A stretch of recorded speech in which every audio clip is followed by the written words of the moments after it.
हमारी संस्कृति, हमारे संस्कार सदा रहे हमारे साथ।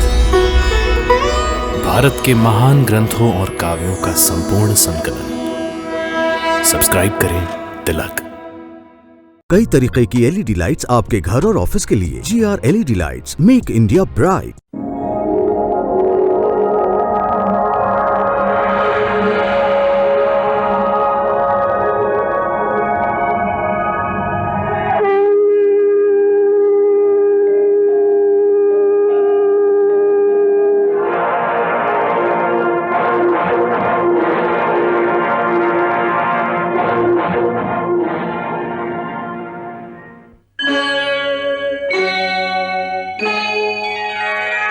कृष्णा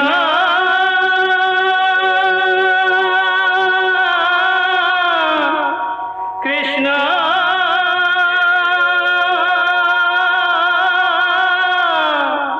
हरे कृष्णा हरे हरे।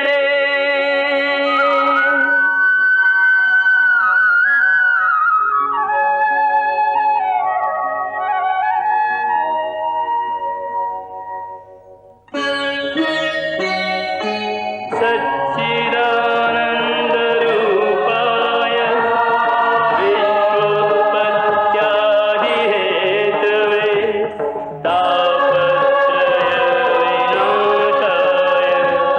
श्रीकृष्णाय वयं नमः।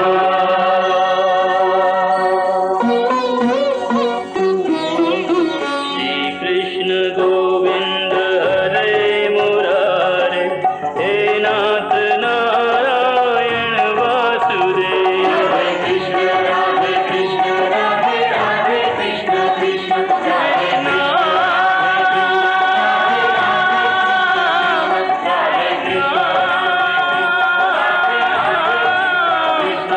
राधे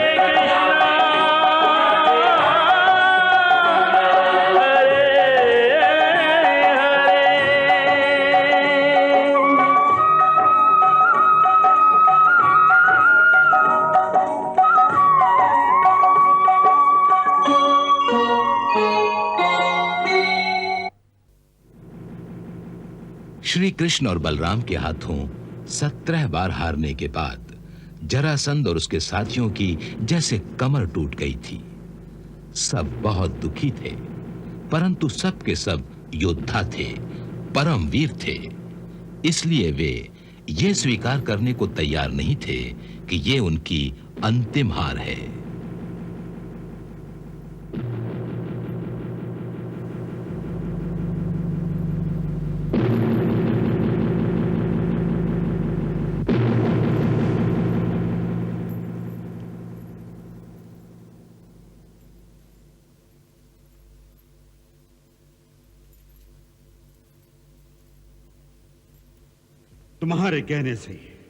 तुम्हारे कहने से हमने मथुरा पर एक बार नहीं 17 बार पूरी शक्ति के साथ आक्रमण किया है।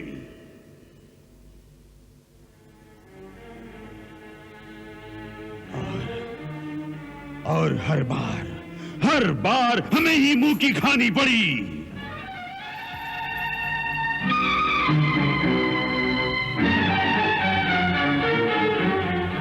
सबसे बड़ा दुख तो इस बात का है, हम जीत तो न सके, परंतु युद्ध भूमि में वीरों की भांति मर भी न सके।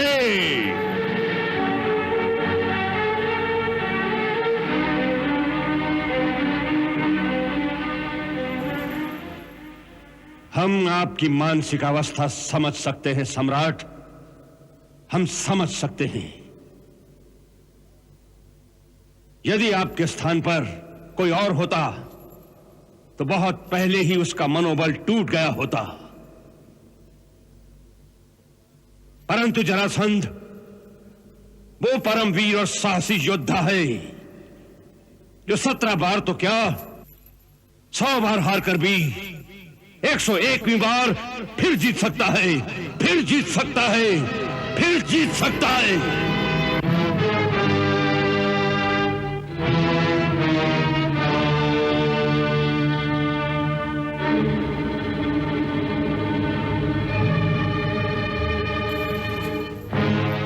तो भैया, क्या युद्ध करना आवश्यक है?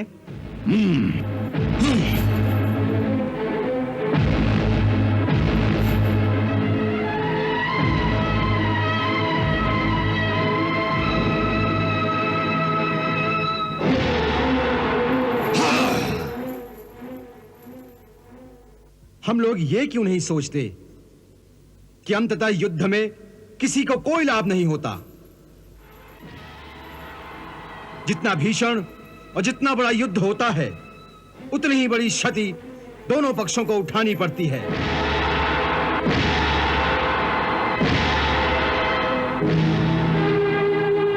दूसरी बात यह विचार करने योग्य है कि हमारे पास मथुरा के मुकाबले कई गुना अधिक सैन्य शक्ति है, फिर भी हर बार हम क्यों हारते हैं?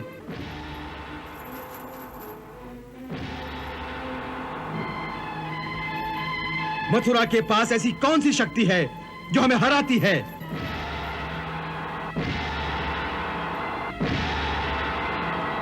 यह बात भी हम सब जानते हैं, परंतु उसे मानता कोई नहीं।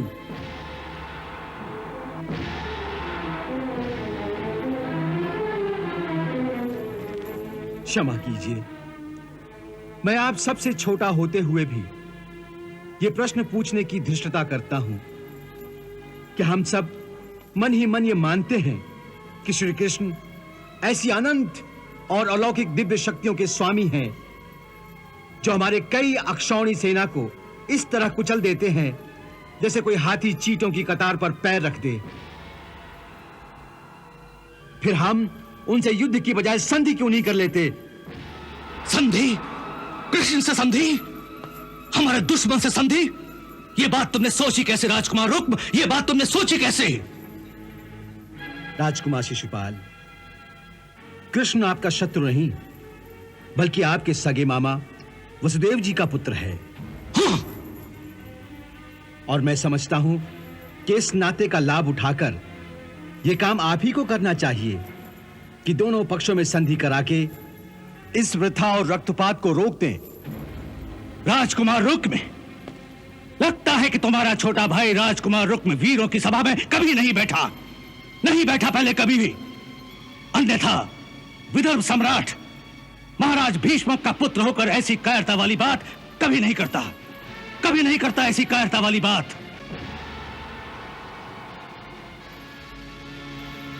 राजकुमार रुक्म, जब एक क्षत्रिय वीर युद्ध भूमि में पांव रखता है तो संधि की बात नहीं सोचता वो संधि की बात। वो केवल जीतने की बात सोचता है या फिर मरने की। दूसरा कोई भी मार्ग एक वीर के लिए नहीं है। अरे हार कर संधि करना तो मृत्यु से भी बुरा है, मृत्यु से भी बुरा।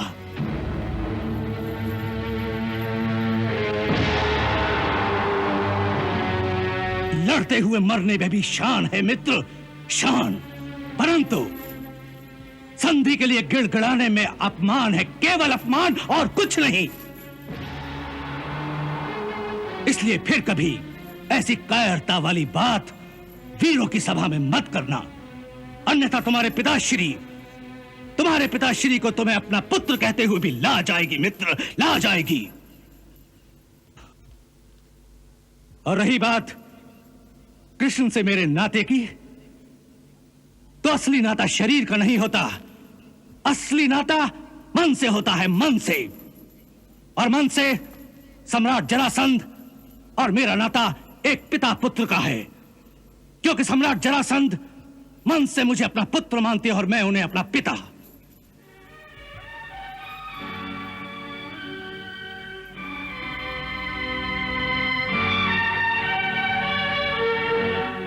इसलिए कृष्ण मेरा परम शत्रु है, याद रखना। कृष्ण मेरा परम शत्रु है, कृष्ण मेरा परम शत्रु है।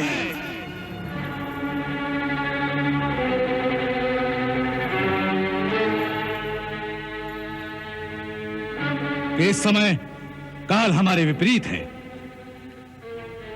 इसलिए कुछ समय शांत रहकर अच्छे समय की प्रतीक्षा करनी चाहिए। परंतु जब काल बल हमारे दाहिने होगा, तब हमारी विजय निश्चित है, निश्चित है हमारी जीत।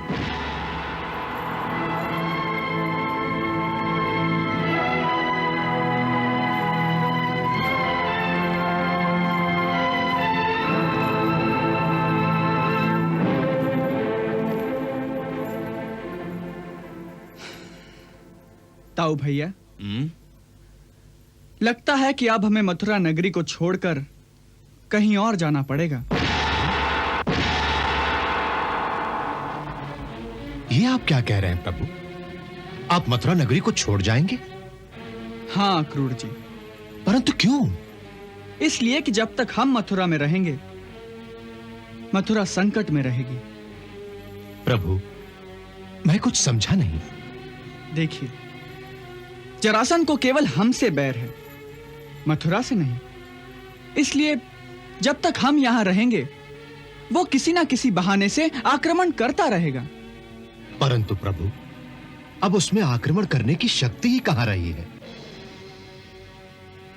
कुछ दिन पहले हमारे गुप्तचर जो मगध से लौटे हैं, उनका कहना है कि इतनी बार आपसे हारने के बाद अब उसमें ना तो युद्ध करने की शक्ति है, ना ही साहस। उसके सब साथी ठंडे पड़ गए हैं प्रभु, ठंडे पड़ गए हैं।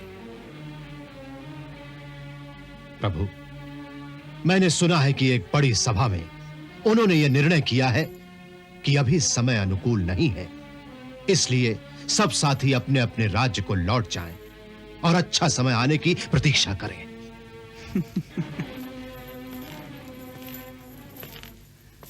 अर्थात उन्होंने युद्ध का त्याग करने की बात नहीं की है, केवल परिस्थिति के बदलने की बात की है। इससे एक बात तो स्पष्ट हो जाती है कि मथुरा का संकट केवल टल गया है, अभी समाप्त नहीं हुआ। मैं तुमसे सहमत नहीं हूं कन्हैया। मैं तो समझता हूं कि अब जरासंध के सारे साथी तितर बितर हो रहे हैं, जिससे उनकी शक्ति जो संगठित थी वो बिखर गई है। इसके बाद वो फिर कभी इस ओर आंख उठाकर देखने की हिम्मत नहीं करेगा। हाँ, फिर आप जरासंध को नहीं जानते दाऊ भैया। वो एक ऐसा अद्भुत प्राणी है कि यदि आप तलवार से उसके 2 हिस्से कर दो और उन्हें मुर्दा समझकर उन हिस्सों को फेंक दो, तो वो दोनों हिस्से फिर से आपस में जुड़ जाएंगे और जरासंध फिर से जीवित होकर खड़ा हो जाएगा।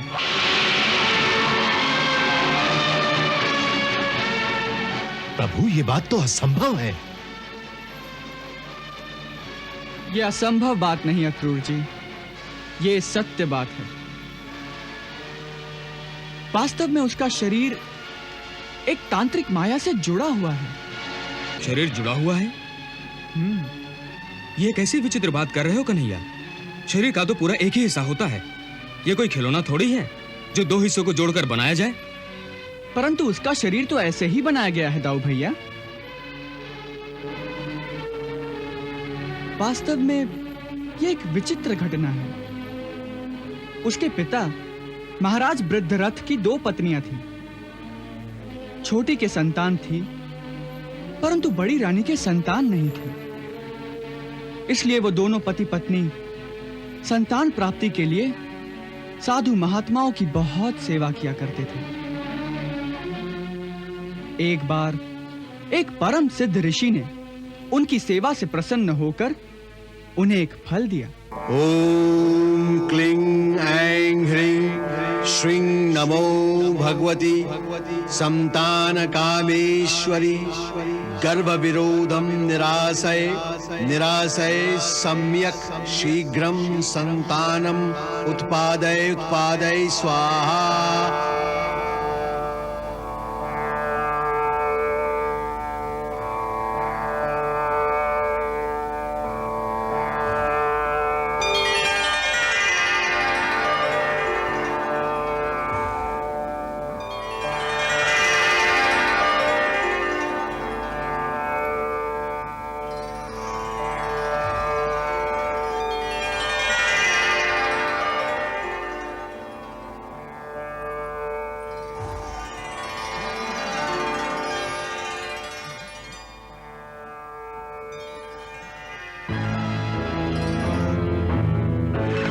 लो पुत्र, इस फल को खा लेना।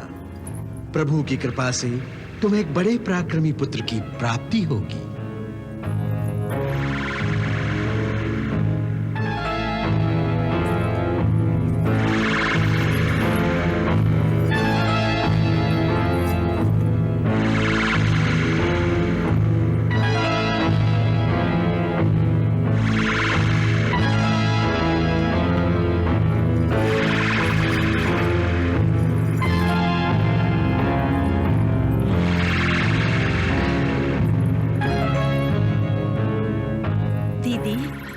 बड़ी भाग्यवान है। भगवान करे जैसा महर्षि ने कहा है वैसा ही प्रतापी पुत्र आपके यहाँ जन्म ले।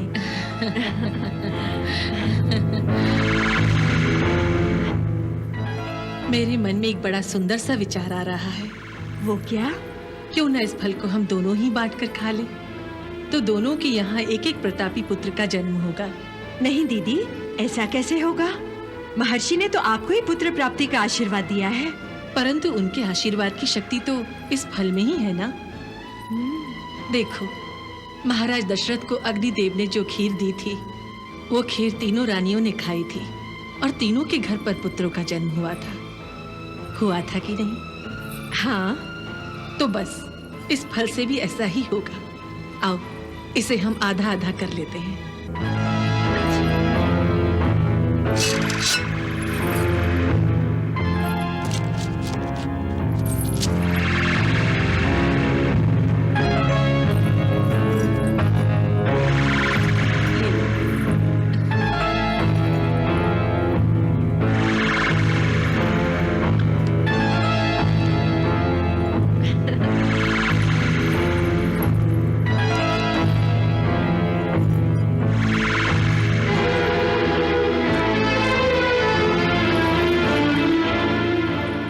उस अभिमंत्रित फल के प्रभाव से दोनों रानियां गर्भवती हो गई।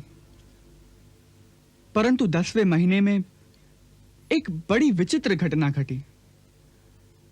जब रानियों के गर्भ से बालक उत्पन्न हुए तो उन दोनों के शरीर आधे आधे थे। ऐसा लगता था जैसे किसी ने तलवार से एक बालक को 2 हिस्सों में काट दिया हो। जब ये दोनों आधे आधे शरीर राजा के सामने लाए गए तो वो राजा बहुत दुखी हुआ।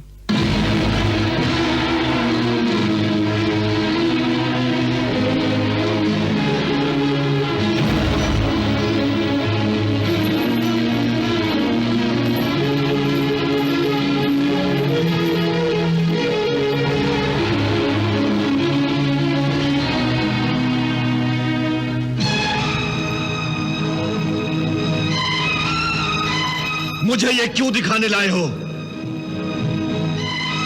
क्या करूं मैं इन 2 टुकड़ों का? ले जाओ और फेंक दो किसी जंगल में इन्हें, ताकि किसी जंगली जानवर का तो पेट भर जाए इनसे। हाँ। महाराज की आज्ञा अनुसार सेवकों ने उन दोनों अर्ध शरीरों को ले जाकर वन में फेंक दिया।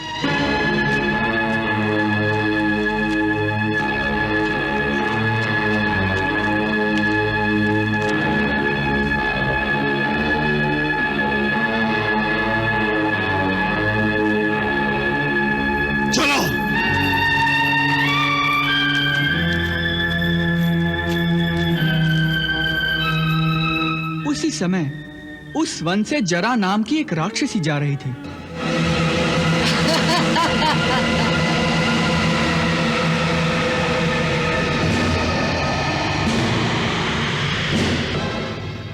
उसकी दृष्टि उन दोनों अर्ध शरीरों पर पड़ी और उसने उन्हें उठा लिया।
फिर जरा राक्षसी ने वो बालक उसके पिता महाराज वृद्धरथ को जाकर दे दिया, क्योंकि जरा राक्षसी ने उन दोनों टुकड़ों की संधि करके उन्हें जोड़कर एक कर दिया था।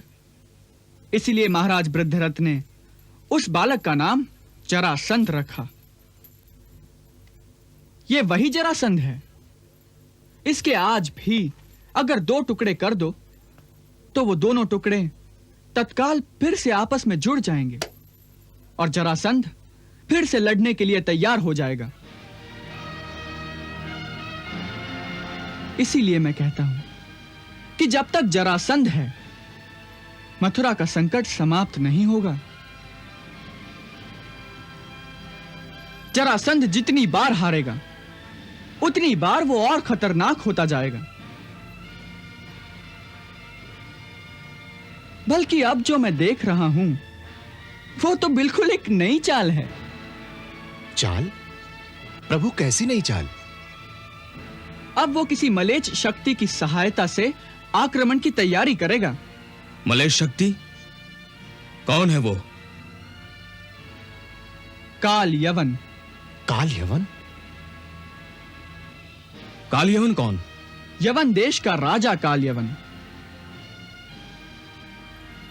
जन्म से ब्राह्मण, कर्म से मलेच्छ।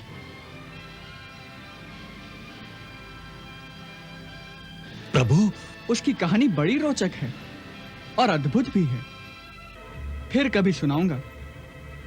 इस समय जरासंध और शल्य भी उसी की बातें कर रहे हैं। शल्य उसे समझा रहा है कि यदि वो काल यवन को अपने साथ ले ले तो वो अवश्य हम पर विजय पा सकता है।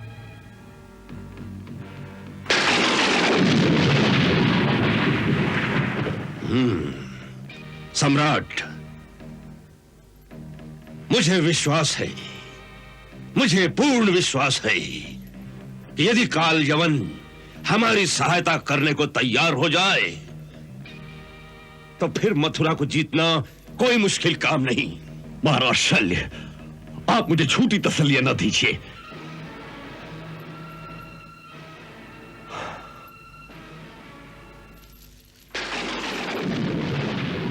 मैं आपकी बातें मानकर एक बार नहीं 17 बार अपने आप को धोखा दे चुका हूं। आज तक 17 बार पराजित होकर भी अभी तक जीवित हूं। इस बात को सोचता हूं तो कई बार मुझे अपने आप पर लज्जा आती है, लज्जा।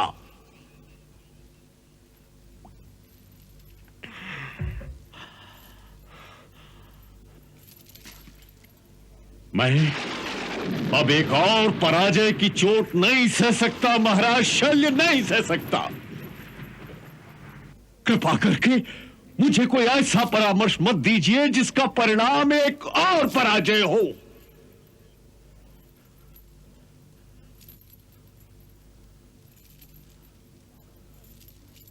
महाराज शल्य, यह समझकर बात कीजिए कि यदि इस बार भी पराजय हुई तो जरासंध वही युद्ध भूमि में आत्महत्या कर लेगा। आत्महत्या। उस कार्य में आप अकेले नहीं होंगे सम्राट, आप अकेले नहीं होंगे। यदि ऐसा अवसर आया तो मैं अपनी माता के दूध की सौगंध खाकर आपको ये वचन देता हूं कि आपका ये मित्र शल्य वहीं आपके चरणों में आपके साथ ही मरा हुआ पाया जाएगा। महाराज शल्य। हाँ सम्राट, हाँ, आप मेरा विश्वास कीजिए कि हर पराजय की जितनी गहरी चोट आपके दिल को लगती रही उससे कहीं अधिक गहरी चोट मेरे दिल पर भी लगती रही। वैसे ही गहरे घाव मेरे दिल में भी सुलग रहे हैं, जैसे आपके दिल में सुलग रहे हैं।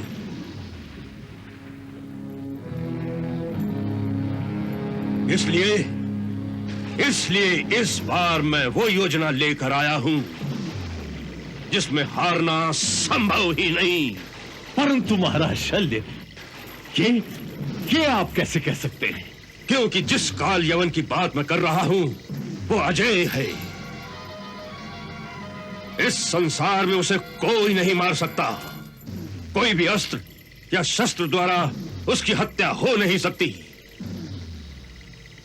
यहां तक कि कृष्ण का वो दिव्य सुदर्शन चक्र भी उसके सामने व्यर्थ है।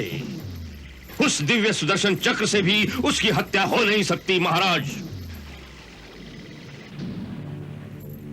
महाराज शल्य, ये तो एक झूठा सपना लगता है, केवल सपना।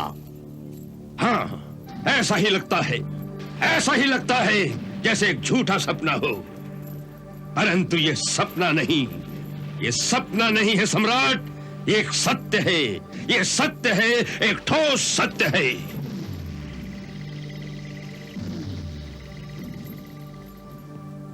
इसकी भी कहानी बड़ी विचित्र है सम्राट, बड़ी विचित्र कहानी है। ये काल यवन वास्तव में मलेच्छ नहीं, परंतु एक ऋषि की संतान है, जिसे उस ऋषि ने मलेच्छ देश के यवन राजा को दत्तक पुत्र के तौर पर दे दिया था। इसलिए ये वास्तव में ऋषि पुत्र होते हुए भी यवन कहलाता है।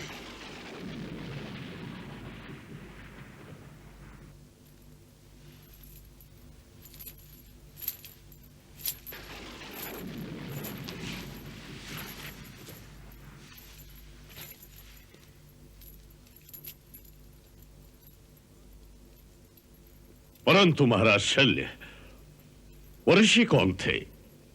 ऋषि शेषिरायन। शेषिरायन? शेषिरायन कौन? त्रिगत राज के कुलगुरु शेषिरायन, जो महामुनि गर्ग के गोत्र से होने के कारण गार्ग्यत मुनि भी कहलाते हैं। एक समय की बात है कि महामुनि शेषिरायन किसी सिद्धि की प्राप्ति के लिए एक योगी का अनुष्ठान कर रहे थे, जिसके लिए 12 वर्षों तक ब्रह्मचर्य व्रत का पालन करना आवश्यक था। उन्हीं दिनों एक गोष्ठी में उनके साले ने हंसी हंसी में उन्हें नपुंसक होने का ताना दे दिया। नपुंसक। मुनि इस ताने से बड़े विचलित हो गए। तुम नपुंसक हो, तुम नपुंसक हो, तुम नपुंसक हो, तुम नपुंसक हो, तुम नपुंसक हो,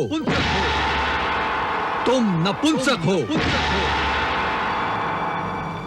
तुम नपुंसक हो, तुम नपुंसक हो, तुम नपुंसक हो, तुम नपुंसक हो।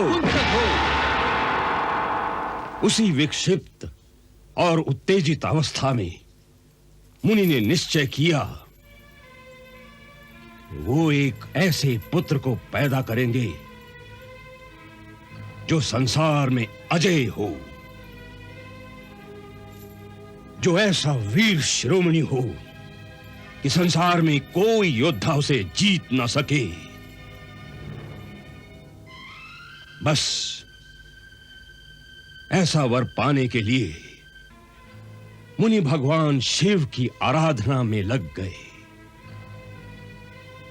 और कई वर्षों तक वे बड़ी कठोर तपस्या करते रहे।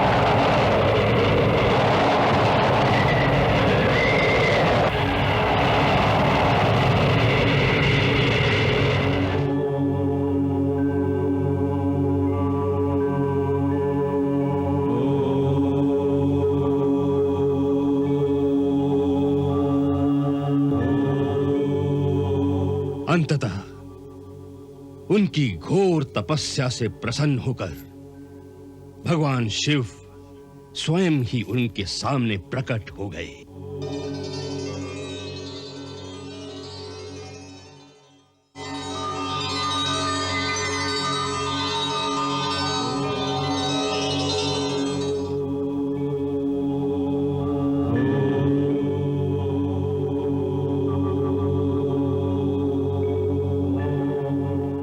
हे मुनि, हम तुम्हारी तपस्या से अति प्रसन्न हुए हैं। मांगो, जो मन में आए वरदान मांग लो, हम प्रदान करेंगे। भगवान, आप तो अंतर्यामी हैं। मेरे हृदय की पीड़ा और मेरे हृदय की आकांक्षा आप भली भांति जानते हैं।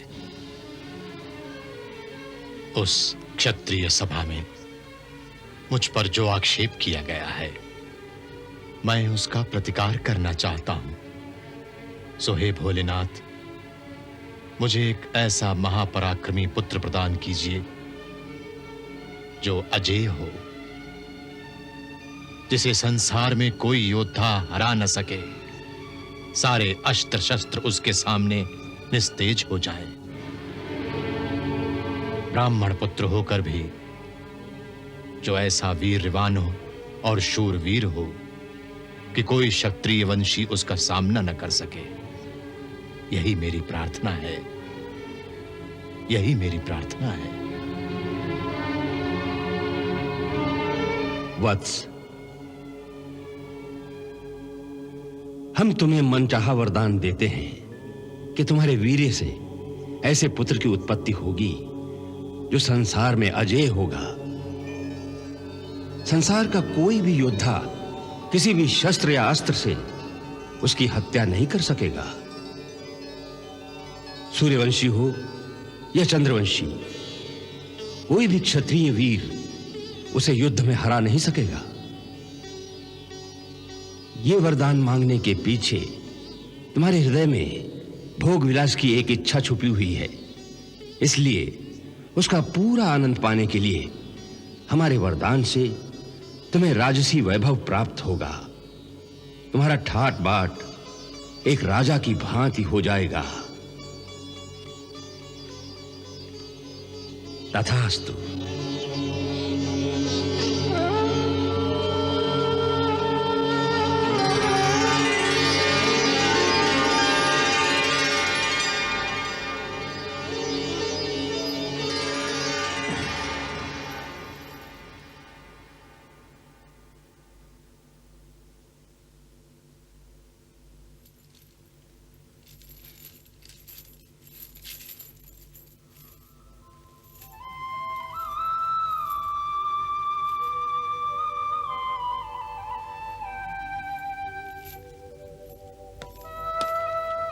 चलता चलता वो एक बड़े झरने के पास पहुंचा।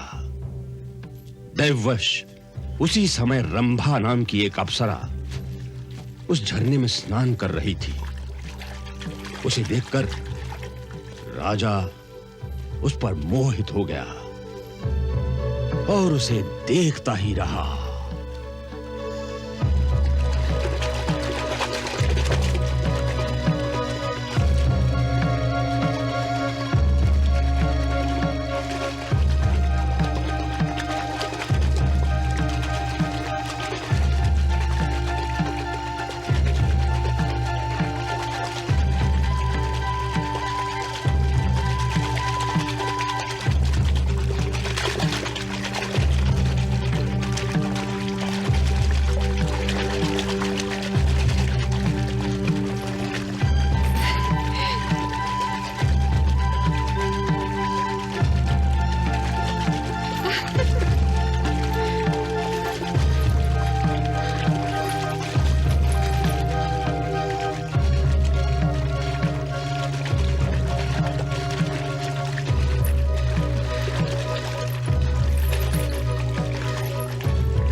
देवी, तुम कौन हो?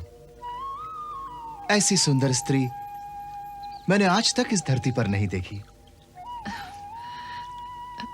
मैं इस धरती की नहीं हूं। मेरा नाम रंभा है। मैं एक अप्सरा हूं। आकाश मार्ग से जाते जाते इस सुरम्य और सुंदर स्थान को देखकर जल क्रीड़ा करने का लोभ हुआ, इसलिए झरने में स्नान करने चली आई। यह मेरा ही सौभाग्य था कि तुम्हारे मन में इस धरती पर उतरने का संकल्प उठा, ताकि मुझे ऐसे अनुपम सौंदर्य के दर्शन हो।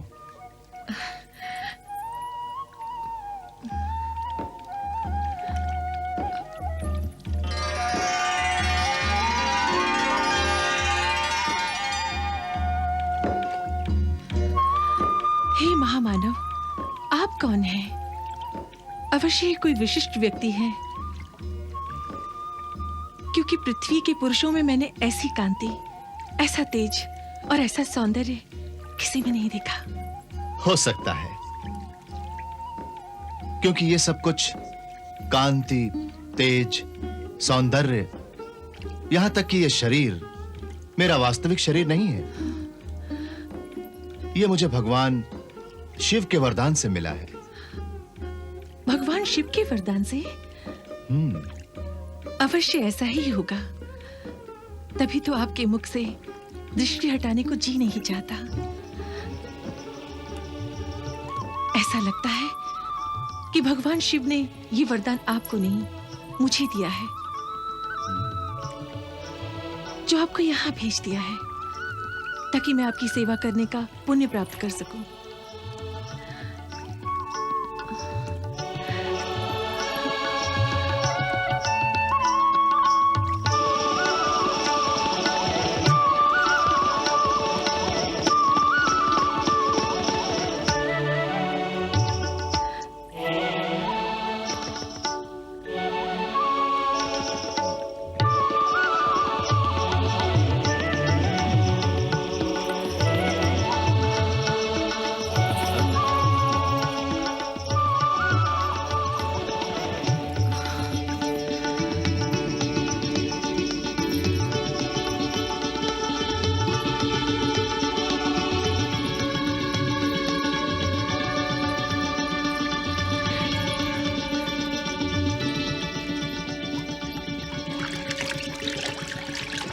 उन दोनों के संजोग से इस बालक का जन्म हुआ, जो आज काल यवन के नाम से यवन देश पर राज करता है। परंतु ये बालक यवन देश कैसे पहुंच गया? उस बालक को जन्म देने के पश्चात वो अप्सरा तो ऋषि को वो बच्चा देकर वापस अपने स्वर्ग लोक को चली गई।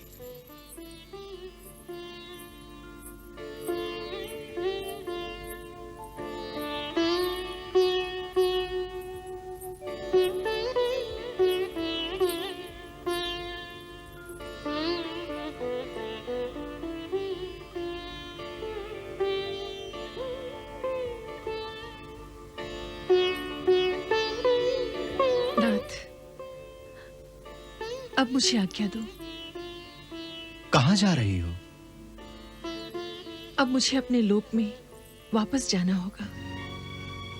क्यों? हम इस धरती के प्राणी नहीं हैं। हम यहां सदा नहीं रह सकते। यही हमारी विवशता है।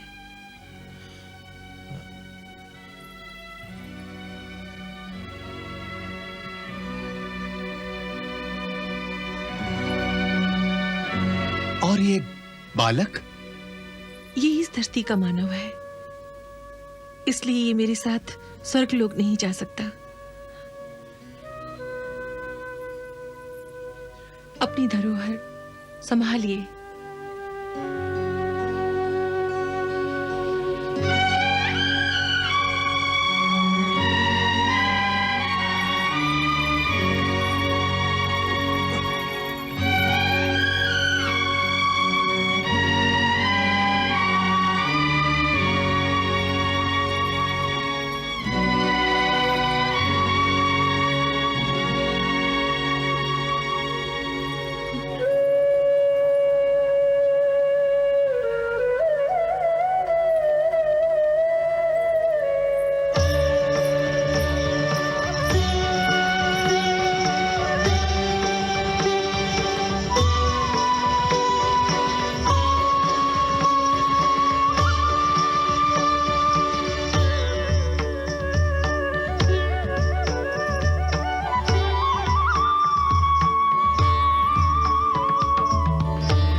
कृष्णा